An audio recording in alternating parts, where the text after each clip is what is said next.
छान आवरून सकाळी हॉटेलमध्येच ब्रेकफास्ट केला. आमच्यासाठी मिसळ होती. मी सखीसाठी थोडी पपई घेऊन तिला भरवली आणि नंतर निघालो ज्योतिबाला जायला.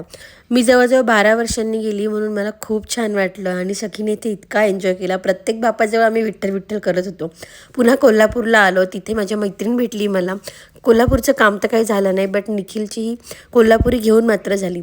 परकला जेवायला गेलो. तिची खूप वेटिंग होती, पण सखीमुळे आमचा खूप लवकर नंबर लागला. निखिलनी अगदी आरामात तांबडा पांढरा रस्सा खाल्ला आणि आम्ही निघालो परतीच्या प्रवासाला. येता येता साताऱ्याला पेढ्यांसाठी थांबलो. पप्पा परत निघून जातो काय म्हणून सखी स्टेअरिंग सोडत नव्हती. तिथून डायरेक्ट सखीच्या शुभमाऊकडे गेलो. तिने मस्त स्वयंपाक केला होता. दादाने सखीसाठी कॅडबरी पण आणली होती.